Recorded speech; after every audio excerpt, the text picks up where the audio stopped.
Ciências, página 5. Estados físicos da água. A água é representada pelo símbolo H2O. Você sabe o que isso significa? A letra H representa o hidrogênio e a letra O, o oxigênio. A água pode ser encontrada em 3 estados físicos: sólido, líquido e gasoso.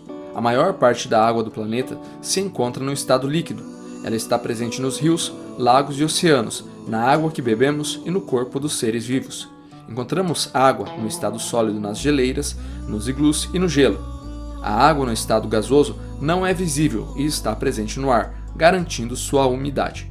Mas se a água tem sempre a mesma composição, H2O, como ela pode ser encontrada em diferentes estados físicos? A resposta está na forma como as moléculas de água se agrupam. Observe: água no estado sólido, líquido e gasoso. Cada bolinha representa uma molécula, ou seja, um conjunto H2O. No estado sólido, é possível perceber que as moléculas estão bem unidas, formando uma estrutura. No estado líquido, as moléculas estão um pouco afastadas e não formam estrutura resistente. No estado gasoso, as moléculas se encontram bem afastadas uma das outras e com bastante movimento. Você já deve ter percebido que o gelo derrete fora do congelador ou observado que as roupas secam quando colocadas no varal. Esses são exemplos de mudanças de estado físico da água que ocorrem quando a água esfria ou esquenta. Analise o esquema, que identifica as mudanças de estado físico da água. Quando a temperatura aumenta, os cubos de gelo passam por um processo chamado de fusão, transformando a água sólida em líquida. Caso a temperatura aumente ainda mais, passará por um processo de vaporização, até chegar no estado gasoso. No estado gasoso, a água passa por um novo processo quando a temperatura esfria. Transforma novamente a água em seu estado gasoso na forma líquida. Caso esfrie ainda mais, passará por um processo de solidificação até voltar a ser um cubo de gelo. Página 6. Ciclo da água.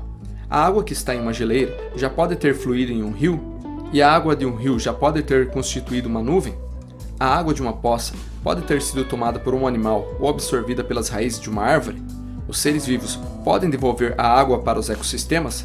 A resposta para todas essas perguntas é sim, e é essa circulação e mudanças de estado da água pela natureza que formam o ciclo da água. Inicialmente, a radiação solar fornece energia que move o ciclo da água. Quando a água líquida é aquecida, ela evapora e sobe para a atmosfera. O vapor da água se mistura ao ar. Parte da água no estado gasoso atinge as camadas mais frias da atmosfera e se condensa. As gotas de água se acumulam nas nuvens até que precipitam, ou seja, caem, em forma de chuva, ou seja, no estado líquido.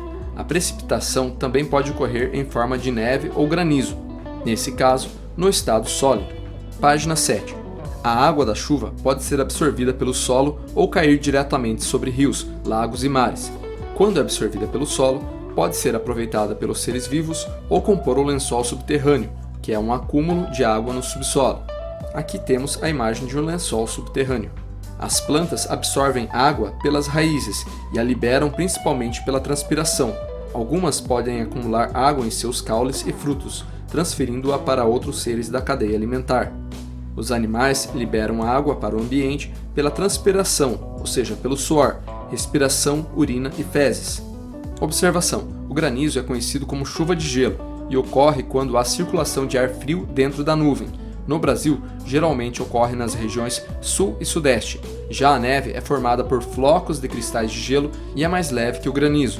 No Brasil, ocorre no inverno em cidades altas da região sul. Página 8. Saiba mais. Você sabia que a água da Amazônia pode chegar até a região sul do Brasil? Muitas pessoas podem pensar que ela chega por algum rio ou pelo Oceano Atlântico, mas a verdade é que ela chega pelo ar. As plantas da Amazônia transpiram enormes quantidades de água, que se combinam com a umidade que vem da evaporação do oceano. Essa água flutuante encontra a região fria dos Andes e se desloca para locais muito distantes de onde a água evaporou. É assim que a chuva que cai em Mato Grosso, São Paulo, Paraná, Santa Catarina e Rio Grande do Sul pode ter vindo da Amazônia. Esse fenômeno é chamado de rios voadores e comprova a importância da manutenção das áreas verdes para o equilíbrio do clima e da vida na Terra. Pesquisadores já indicaram que uma árvore grande, com uma copa de 20 metros de diâmetro, transpira mais de 1.000 litros de água em um único dia. Os Andes formam uma cordilheira, que é um conjunto de montanhas, que fica do lado oeste do continente americano. são a mais extensa cadeia de montanhas do mundo, constituindo uma barreira natural à circulação da água. Observe, aqui temos duas imagens. Na primeira imagem ocorre a evaporação. Essas nuvens se deslocam, proporcionando chuva em outras regiões. Agora faça o que se pede. Exercício 1. Escreva ao lado as duas mudanças de estados físicos da água citadas no texto. Líquido para vapor, evaporação da água do oceano e transpiração das plantas. Vapor para líquido, formação das nuvens e da chuva. Exercício 2. O que precisa ser feito para manter os rios voadores? Preservar a floresta, ou seja, evitar seu desmatamento. Não necessário fazer as atividades da página 9.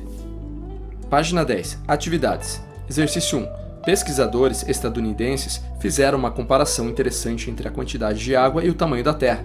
Eles calcularam o total de água disponível no planeta e o retrataram em uma porção, esfera, que representa o total de água.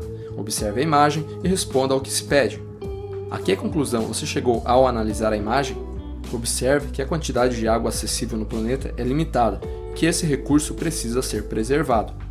Exercício 2. Analise as seguintes situações e indique a mudança de estado físico e se é necessário que a água esquente ou esfrie para que essa mudança ocorra. Situação 1. Formação de gelo no congelador. Qual é o estado físico inicial da água e o final? O estado inicial é líquido e o final é sólido. Ocorre quando a água esquenta ou esfria? Esfria. Situação 2. Roupas secando no varal. O estado físico inicial da água é líquido e o final é vapor. Ocorre quando a água esquenta. Observando os exemplos, faça as situações 3 e 4. Agora, escreva o nome das mudanças de estado físico da água que você identificou. Volte na página 5 e observe o esquema ao final da página.